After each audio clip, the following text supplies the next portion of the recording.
we doing, Titans fans? Thanks for watching the video. So as you can see, I have a little bit of new decor behind me. I kind of wanted to, show this off a little bit. So I got the Derrick Henry figure right here at the top left. Then I got Chris Johnson here. I also have an Eddie George and Eric Campo coming, so I'm pretty pumped about those. And my wife got me this. This is Derrick Henry bobblehead. This thing's pretty cool. This is my favorite. It's actually numbered, so you guys can see this. I love this. This is my favorite thing. Like I told you guys, I'm a big Titans fan. I'm a nerd. I got a Derrick Henry, another bobblehead here, a pop football one. Then I have a little Titans zombie up here. And then I have this little guy that was made in Mexico. And then I have a Javon Curse signed helmet. And then behind me, which I'm trying to figure out what to do with this guy, but I got a Derrick Henry signed helmet for my wife as well. And I just kind of wanted to show you guys that because, like I said, I'm a huge Titans fan. I'm a nerd. I love the Tennessee Titans. If you guys can't tell, that's why I'm making these videos. I also feel like people don't, people that talk about Tennessee, they don't know what they're talking about. They never have. They spew a lot of BS, and I'm hoping that I become someone that you guys really want to listen to, and I appreciate the viewers I have so far, and I'm hoping to keep these videos coming and the support coming. So please subscribe if you haven't. It's really appreciated. I'm at 39, so I'm trying to get that hump just to 40. My goal is to get to 100 by the end of April. That did not happen. We're stuck at 39 right now. But my goal is to get to 100 by the end of May. So if you guys can make that happen, that'd be awesome. Much appreciated. So we're going to get right into this. I'm going to pop it up here on the screen. And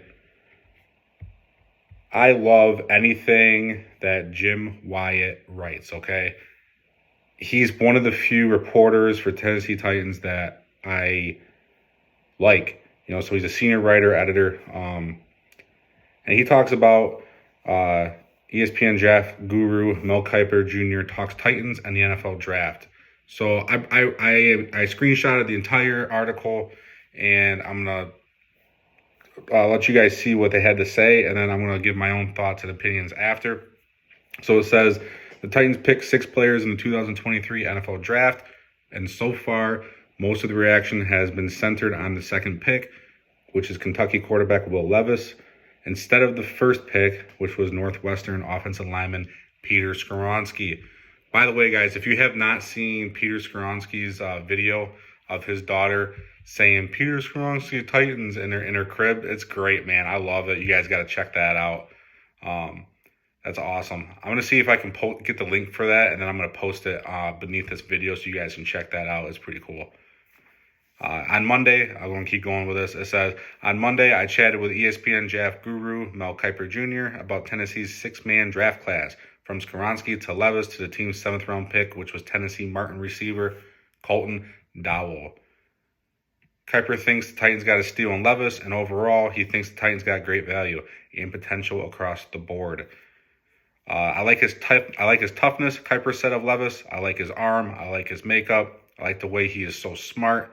He was a straight A student in high school. He's 24 years of age. In June he will be, and so he is mature. He can move. He is mobile. He had 9 rushing touchdowns in 2021 when he was healthy, so he can stress the defense with his legs. He played in NFL systems back-to-back years at Kentucky.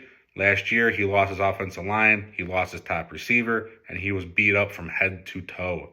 And the toe injury was significant. He couldn't move. He had no mobility. So, he was no threat as a runner, and obviously that affected his passing. Now, he did, on the negative side, turn the ball over a lot. But when you're at Kentucky, you have to try and make plays to compete. You don't have 4- and 5-star recruits all over the place. He got a little reckless with the football and didn't take good care of the football at times.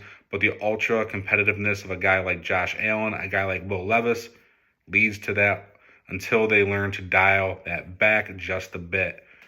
Will just needs to strike that balance between being so competitive and understanding the situation he is in and understanding the risk reward. I don't have a crystal ball, he said, but I would bet on Levis. He is in a great situation there in Tennessee. Kiper then said Levis can learn behind veteran Ryan Tannehill in 2023, but he didn't rule out the possibility of him playing sooner. And Kiper thinks the Titans got great value in the second round at pick 33. Kiper had Alabama's Bryce Young as the highest graded quarterback, but Levis, C.J. Stroud, and Anthony Richardson next. Young went first overall to the Panthers, obviously. Stroud second to the Texans, and Richardson fourth to the Colts. Kiper said Levis slid in the second round because he fell into no man's land on the back half of the first round with the teams that didn't need a quarterback, and that's how the Titans got a steal. I really do agree with that. Now, all of a sudden, they don't have to pay that much money to an early second-round pick, and if he doesn't pan out, they can cut the cord pretty quickly if Will is not up to the challenge, Kiper said. It is kind of a win-win. Tannehill is there now and can play, and then Will, it's kind of like an Alex Smith, Patrick Mahomes in Kansas City, although Will Levis obviously didn't carry the same grade as Patrick Mahomes did. And he says, again, I don't have a crystal ball on this, but I like a lot of things that Will Levis brings to the table. And I said all along I would have thrown out the past year because he was hurt. To grade him based off of last year is unfair in my opinion because he couldn't move, and a part of his game is movement, rolling and running, stressing the defense. So Kiper says here about the rest of Tennessee's draft class, first-round guard Peter Skoronski. To get him where they did, he liked it. He can play left tackle.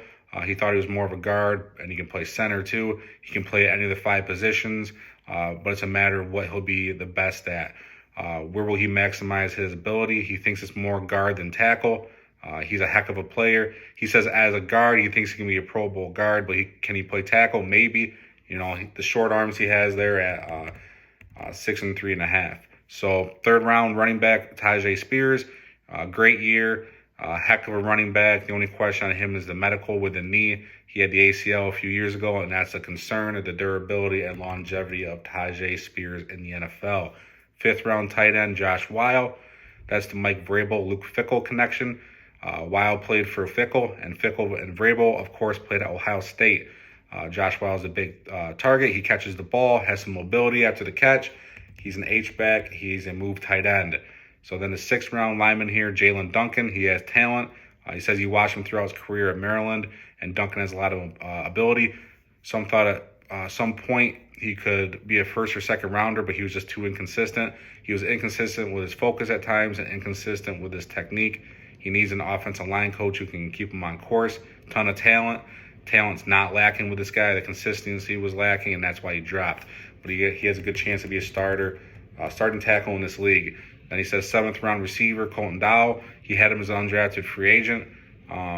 Free agent grade on him, but in the draft he said there's no difference between player 140 and 340. He said he tried grading these guys up to 350, and he was down there around the 150 area, and he was looking at guys at 250 and said, hey, there's hardly any difference here. So there was a little difference between a fifth rounder and an undrafted free agent this year. So he has a chance to make the team. I think he does too, because our wide receiver core is weak. Kiper said the team's draft class will be remembered for what happens with Will Levis. I agree. He says, I think every one of these guys has a chance to be a factor moving forward, but when we look back on this draft, it's going to be based on Will Levis. Will Levis is their future, and if he's not, then we are going to look back on this draft and say, boy, that's not a good draft. If this turns out to be a good draft, no matter what Skoronski and all these other guys do, it's all about Will. If he is the heir apparent to Tannehill, then he has the ability, has to be a quality quarterback, especially in this division where you're going against Richardson and Stroud and Trevor Lawrence. They're all young, and the AFC is loaded with quarterbacks. Yes, they are. So, to kind of break that down, he's talking about the potential here, then the value that we have with Levis. Obviously, the main focal point of him was talking about Will Levis, and I agree, guys. Great value. Not spending a ton of money like we would have been if we drafted him at 11 or first round, and I hate that people said, oh, well, he shouldn't have fell out of the first round. If he was that good, we would have taken him. Guys, just like he said, Kiper said, he fell into no man's land. Teams like, okay, first off, the back half of the first round, those teams don't need quarterbacks 90% of the time.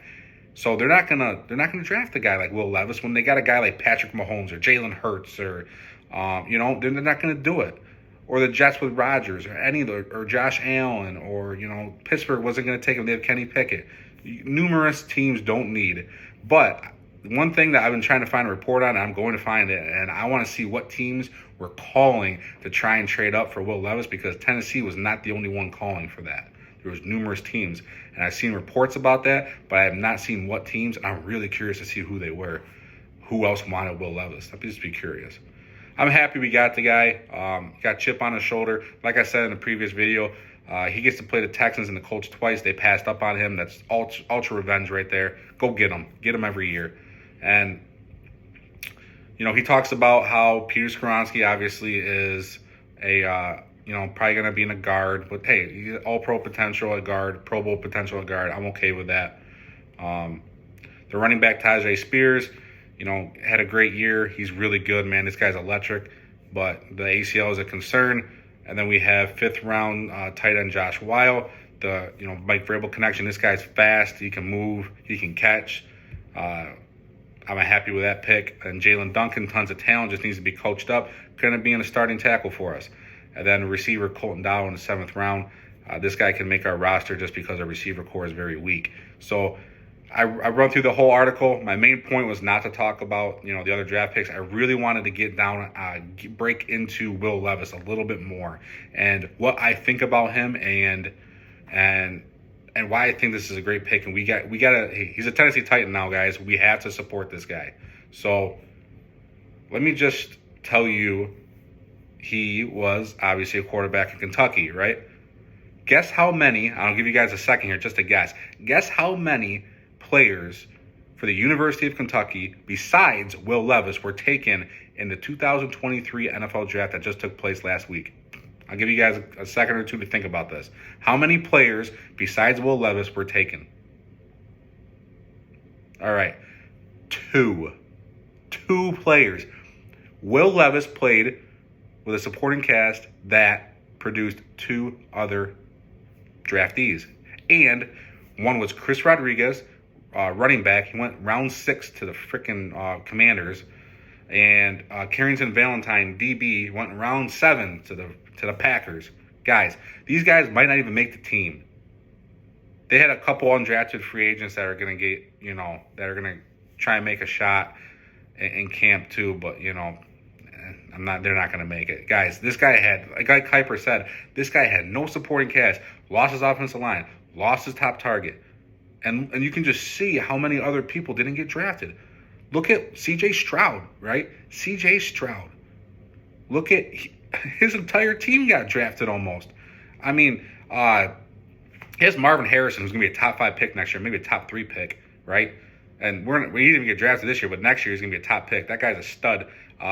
Jackson Smith and Jigba got picked first round. I had a brain fart here. Paris Johnson, thank you. Paris Johnson got selected by the Cardinals, top 10 pick. Come on. And that's why everybody, they had their knocks on Stroud, and I would have been happy with Stroud too. But guys, these guys are getting studded talent across the board, okay? And this guy did not. And it does remind me a little of a Josh Allen thing. I'm not going to say he is Josh Allen, but, it reminds me there. There's some similarities. So, I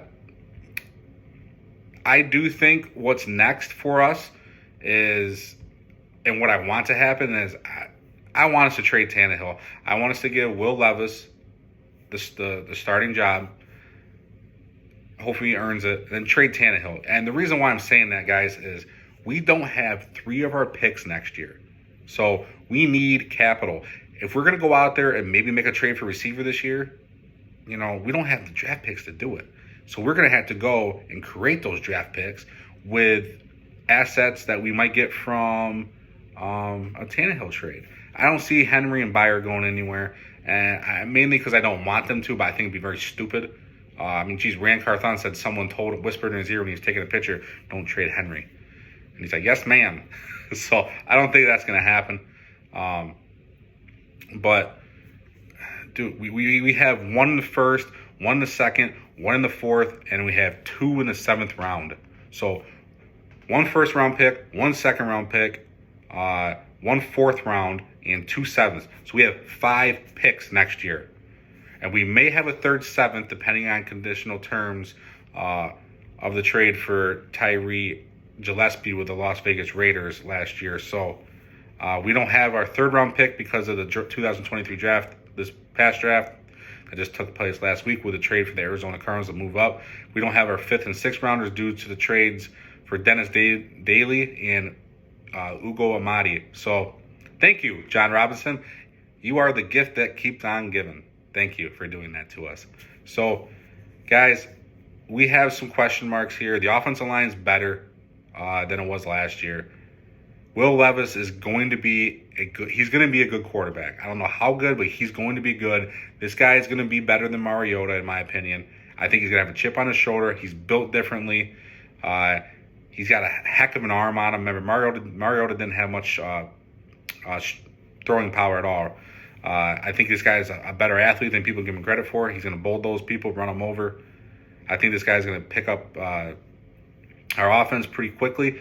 He also went through 4 offensive coordinators in 4 years. They don't mention the 4. They just mention the 2. 4 in 4 years. And guess what he said? He said this makes it an advantage to him. I love it. Love it. So, let me know what you guys think. Are you happy with the Will Levis pick like I am? It's growing on me more. It really is. I like this guy. He's a Vrabel guy. I really don't think Vrabel ever really got to pick somebody he really wanted to. I don't think that relationship with J-Rob was the greatest. This was the happiest I've ever seen Vrabel at a draft. So I think that's a little telling there. These guys were fist bumping and waving, and I don't really remember that type of emotion and reaction when J-Rob was there. So I think that's a little telling. And let's see where these guys go. And let me know what you guys think down below. I answer all comments. I've not had a comment go in or going underneath the video and I not respond to it. So give me the comments, guys. I appreciate them. I love the feedback. I want to talk and interact with you guys. So let me know what you guys think, and we'll talk soon. Tighten up.